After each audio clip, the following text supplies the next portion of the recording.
नमस्कार दोस्तों, आप सबका स्वागत है। क्लास 10 सामाजिक विज्ञान का इम्पोर्टेंट ऑब्जेक्टिव प्रश्न। यह सभी प्रश्न question class 10 12th level all competitive exam में भी पूछे जाते हैं। मैट्रिक और इंटर लेवल भरेंगे तो वहां भी आपको मिलेगा, जैसे Bihar police, Bihar polytechnic, Bihar SSC, Bihar paramedical, यानी कि सभी परीक्षाओं के लिए इम्पोर्टेंट है। और ये खास जो वीडियो है ये बिहार बोर्ड मैट्रिक फाइनल परीक्षा के लिए है। आपको सामाजिक विज्ञान में इस वीडियो से 4-5 प्रश्न मिलेंगे। तो देखिए, पहला प्रश्न है, पटना उच्च न्यायालय की स्थापना किस वर्ष हुई? पटना उच्च न्यायालय की स्थापना किस वर्ष हुई? Option A 1921, option B 1916, option C 1948, option D 1952। अगर आप पहले से जान रहे हैं तो कमेंट बॉक्स में उत्तर बताइए कि पटना उच्च न्यायालय की स्थापना किस वर्ष हुई। तो 1916, ऑप्शन नंबर बी बिल्कुल सही सोचे हैं आप, 1916। अगला प्रश्न देखिए, प्रश्न है, संविधान सभा का प्रथम अधिवेशन कब हुआ? संविधान सभा का प्रथम अधिवेशन कब हुआ? ऑप्शन ए 9 नवंबर 1949, ऑप्शन बी 9 दिसंबर 1949, ऑप्शन सी 9 दिसंबर 1946, ऑप्शन डी 9 दिसंबर 1950। तो संविधान सभा का प्रथम अधिवेशन हुआ था 9 दिसंबर 1946। 9 दिसंबर 1946 को संविधान सभा का प्रथम अधिवेशन हुआ था। अगला प्रश्न देखिए, प्रश्न है, पंचायत के सदस्य चुने जाने के लिए न्यूनतम आयु सीमा क्या है? पंचायत के सदस्य चुने जाने के लिए न्यूनतम आयु सीमा क्या है? यानी पंचायत में जो वार्ड बनता है, मुखिया बनता है, सरपंच बनता है, वार्ड बनता है, तो उसके लिए आयु सीमा क्या है जो पंचायत के सदस्य चुने जाएंगे? यानी सीधा तौर पर समझिए, पंचायत स्तर पर जो इलेक्शन लड़ा जाता है उसका उम्र कितना होना चाहिए? तो ऑप्शन नंबर सी बिल्कुल सही है, 21 वर्ष होना चाहिए। ऑप्शन नंबर सी सही है, 21 वर्ष। अगला प्रश्न देखिए, प्रश्न है, शारदा अधिनियम किससे संबंधित है? शारदा अधिनियम किससे संबंधित है? ऑप्शन ए बाल श्रम से, ऑप्शन बी बाल विवाह से, ऑप्शन सी स्वच्छता अभियान से, ऑप्शन डी भ्रष्टाचार से। शारदा अधिनियम किससे संबंधित है? बाल विवाह से। ऑप्शन नंबर बी सही है, बाल विवाह से। अगला प्रश्न देखिए, प्रश्न है, महाभारत के रचयिता कौन है? महाभारत के लेखक कौन थे? महाभारत के रचयिता कौन थे? ऑप्शन ए महर्षि वाल्मीकि, ऑप्शन बी महर्षि वेदव्यास, ऑप्शन सी वशिष्ठ मुनि, ऑप्शन डी महर्षि वासुदेव। महाभारत के रचयिता कौन थे? तो महर्षि वेदव्यास। ऑप्शन नंबर बी सही है, महर्षि वेदव्यास महाभारत के रचयिता थे। अगला प्रश्न देखिए, प्रश्न है, गोल घर का निर्माण किस वर्ष हुआ? गोल घर का निर्माण किस वर्ष हुआ? तो ऑप्शन नंबर ए बिल्कुल सही है, 1786 में। 1786 में गोल घर का निर्माण किस वर्ष हुआ? 1786 में। गोल घर कहाँ है? पटना में। गोल घर किस लिए बनाया गया था? तो अनाज रखने के लिए। गोल घर का निर्माण कब हुआ? 1786 में। अगला प्रश्न देखिए, आर्य समाज की शुरुआत किसने की थी? आर्य समाज की शुरुआत किसने की थी? Option A Swami Dayanand Saraswati, option B Swami Vivekananda, option C Rabindranath Tagore, option D अनाविर्द नाथ ठाकुर। तो आर्य समाज की शुरुआत किसने की थी? Swami Dayanand Saraswati. Swami Dayanand Saraswati. Option number A सही है, आर्य समाज की स्थापना किसने की थी? स्वामी दयानंद सरस्वती। अगला प्रश्न देखिए, प्रश्न है, राष्ट्रपति अपना इस्तीफा किसे सौंपता है? राष्ट्रपति अपना इस्तीफा किसे सौंपता है? प्रधानमंत्री को, लोकसभा अध्यक्ष को, मुख्य न्यायाधीश को या उपराष्ट्रपति को? राष्ट्रपति अपना इस्तीफा किसे सौंपता है? यानी राष्ट्रपति अपना त्याग पत्र किसे सौंपता है? तो उपराष्ट्रपति को। ऑप्शन नंबर डी सही है, उपराष्ट्रपति को। अगला प्रश्न देखिए, भारत के प्रथम प्रधानमंत्री कौन थे? भारत के प्रथम प्रधानमंत्री कौन थे? Option A doctor Rajendra Prasad, option B doctor Sarvepalli Radhakrishnan, option C Pandit Jawaharlal Nehru, option D Manmohan Singh. तो भारत के प्रथम प्रधानमंत्री थे Pandit Jawaharlal Nehru. Option number C सही है, पंडित जवाहरलाल नेहरू। अगला प्रश्न देखिए, लोकसभा का कार्यकाल कितने वर्षों का होता है? लोकसभा का कार्यकाल कितने वर्षों का होता है? तो 5 वर्ष का, 5 वर्ष का, 5 वर्ष का। अगला प्रश्न देखिए, द्वितीय पंचवर्षीय योजना में किसका महत्व प्रदान किया गया? द्वितीय पंचवर्षीय योजना में किसका महत्व प्रदान किया गया? तो उद्योग, उद्योग। ऑप्शन नंबर ए सही है, उद्योग। अगला प्रश्न देखिए, बलवंत राय मेहता समिति का संबंध किस क्षेत्र से है? बलवंत राय मेहता समिति का संबंध किस क्षेत्र से है? बलवंत राय मेहता समिति का संबंध किस क्षेत्र से है? तो पंचायती व्यवस्था से। ऑप्शन नंबर डी सही है, पंचायती व्यवस्था से। अगला प्रश्न देखिए, प्रश्न है, जय जवान जय किसान जय विज्ञान, जय जवान जय किसान जय विज्ञान का नारा किसने दिया? प्रश्न है, जय जवान जय किसान जय विज्ञान किसका नारा है? जय जवान जय किसान जय विज्ञान किसका नारा है? अटल बिहारी वाजपेयी, अटल बिहारी वाजपेयी। यानी कि इसमें 3 है, क्या है? जय जवान जय किसान जय विज्ञान, 3 है। तो तीनों एक साथ नारा किसने दिया था? अटल बिहारी वाजपेयी ने। अटल बिहारी वाजपेयी ने जय जवान जय किसान जय विज्ञान का नारा दिया था। अगला प्रश्न देखिए, प्रश्न है, जय जवान जय किसान नारा किसने दिया? जय जवान जय किसान नारा किसने दिया? तो ऑप्शन नंबर इसका हो जाएगा सी, बिल्कुल सही है, लाल बहादुर शास्त्री ने। लाल बहादुर शास्त्री ने जय जवान जय किसान का नारा दिया था। और जय जवान जय किसान जय विज्ञान जोड़ दीजिए तो अटल बिहारी वाजपेयी ने दिया था। अगला प्रश्न देखिए, स्वराज्य मेरा जन्मसिद्ध अधिकार है, स्वराज्य मेरा जन्मसिद्ध अधिकार है, मैं इसे लेकर रहूंगा, यह नारा किसने दिया था? स्वराज्य मेरा जन्मसिद्ध अधिकार है, मैं इसे लेकर रहूंगा, यह नारा किसने दिया था? Option A Subhash Chandra Bose, option B Bal Gangadhar Tilak, option C Chandrashekhar Azad, option D Bhagat Singh. तो इस प्रश्न का उत्तर हो जाएगा बाल गंगाधर तिलक ने। बाल गंगाधर तिलक ने नारा दिया था, स्वराज मेरा जन्मसिद्ध अधिकार है और मैं इसे लेकर रहूंगा। बाल Gangadhar Tilak, option number B सही है। अगला प्रश्न देखिए, सारे जहां से अच्छा, सारे जहां से अच्छा हिंदुस्तान हमारा, सारे जहां से अच्छा हिंदुस्तान हमारा, यह नारा किसने दिया था? सारे जहां से अच्छा हिंदुस्तान हमारा, यह नारा किसने दिया था? ऑप्शन ए मोहम्मद इकबाल ने दिया था। सारे जहां से अच्छा हिंदुस्तान हमारा, यह नारा किसने दिया था? मोहम्मद इकबाल ने दिया था। मोहम्मद इकबाल ने दिया था। ऑप्शन नंबर ए सही है। अगला प्रश्न देखिए, प्रश्न है, इनकलाब का नारा किसने दिया? इनकलाब का नारा किसने दिया? इनकलाब का नारा किसने दिया? तो ऑप्शन नंबर बी बिल्कुल सही है, भगत सिंह ने। भगत सिंह ने। इनकलाब का नारा किसने दिया था? भगत सिंह ने। भगत सिंह ने। ऑप्शन नंबर बी सही है। इनकलाब का नारा किसने दिया था? भगत सिंह ने। ऑप्शन नंबर बी सही है। अगला प्रश्न देखिए, प्रश्न है, तुम मुझे खून दो, तुम मुझे खून दो, मैं तुम्हें आजादी दूंगा, किसने कहा था? तुम मुझे खून दो, मैं तुम्हें आजादी दूंगा, किसने कहा था? मैं तुम्हें आजादी दूंगा। तुम मुझे खून दो, मैं तुम्हें आजादी दूंगा, किसने कहा था? तो ऑप्शन नंबर सी बिल्कुल सही है, सुभाष चंद्र बोस।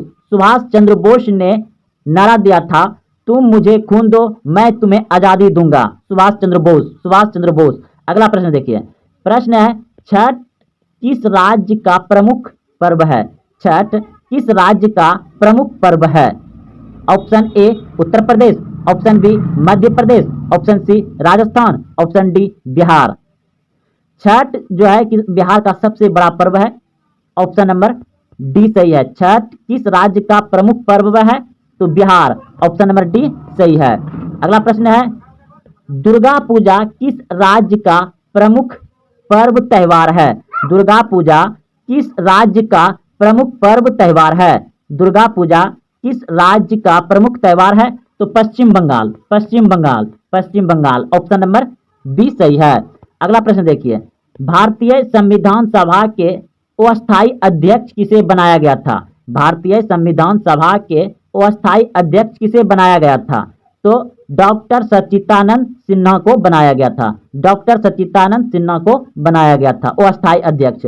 और अस्थायी अध्यक्ष बनाया गया था डॉक्टर राजेंद्र प्रसाद को। तो याद रखिएगा, अस्थायी है तो डॉक्टर सच्चिदानंद सिन्हा को बनाया गया था। अगला प्रश्न देखिए, स्वतंत्रता, समानता, बंधुत्व, स्वतंत्रता, समानता एवं बंधुत्व किस क्रांति का नारा है? स्वतंत्रता, समानता, बंधुत्व, यानी याद रखिएगा, पहला स्वतंत्रता, समानता, बंधुत्व। स्वतंत्रता यानी कि पूरा आजादी, समानता यानी कि सब एक साथ मिले हुए, बंधुत्व मतलब भाईचारा, किस क्रांति का नारा था? तो फ्रांसीसी क्रांति, फ्रांसीसी क्रांति, फ्रांसीसी क्रांति। ऑप्शन नंबर बी सही है। जर्मन राइन राज्य का निर्माण किसने किया था? यह प्रश्न देखिए 2014 और 16 में पूछा गया है, 19 में भी पूछा गया है, अपडेट नहीं किया गया और इस साल आने का बहुत ही अधिक संभावना है।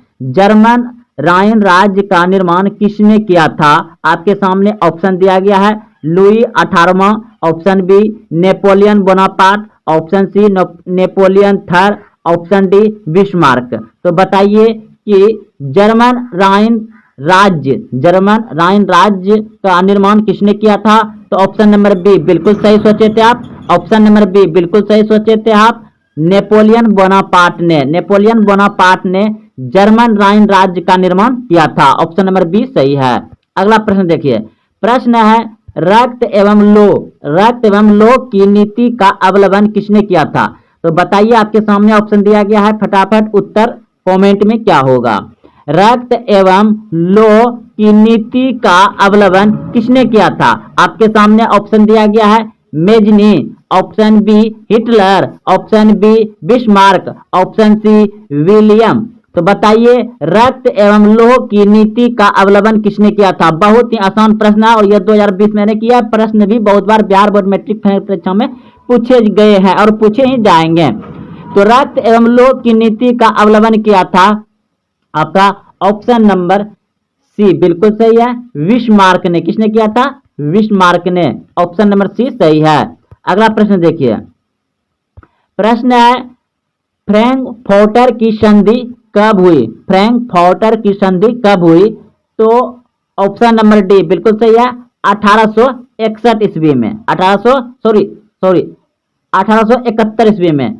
फ्रैंकफर्टर की संधि कब हुई? 1871 ईस्वी में। ऑप्शन नंबर डी सही है। यह प्रश्न भी देखते हैं 21 में और 21 में पूछा गया है।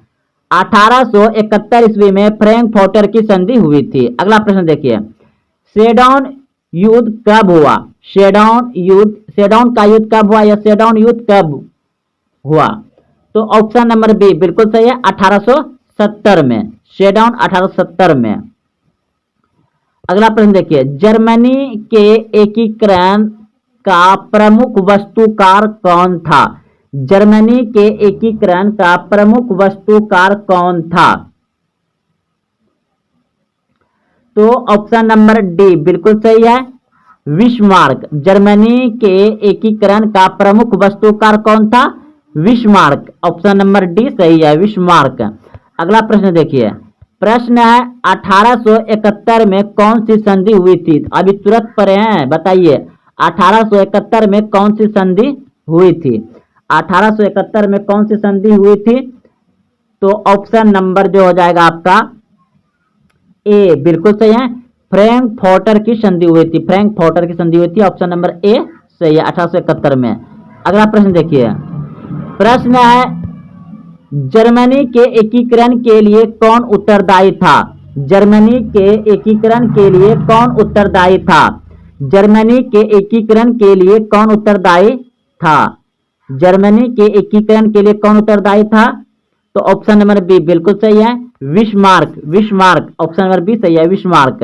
अगला प्रश्न देखिए, प्रश्न है कार्बोनरी की स्थापना कब हुई? कार्बोनरी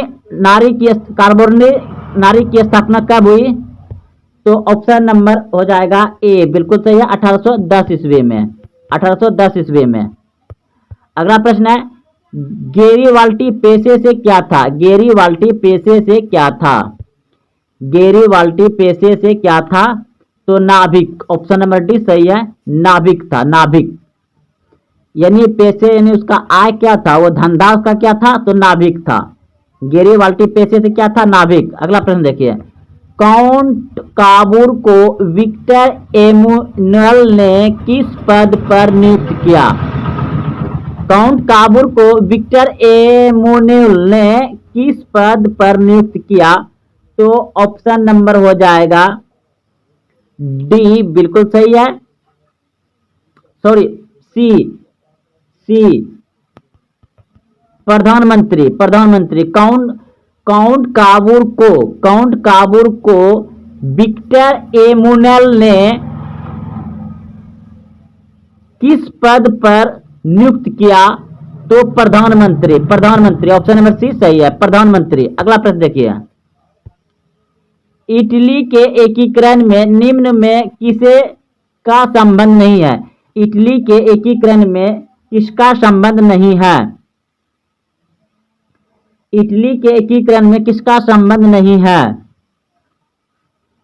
तो Bismarck. Bismarck, option number A सही है, बिस्मार्क का इटली के एकीकरण में संबंध नहीं है। ऑप्शन ए सही है।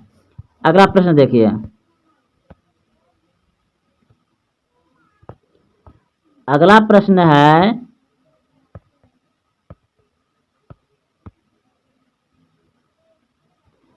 राष्ट्रपति अपना इस्तीफा किसे सौंपता है?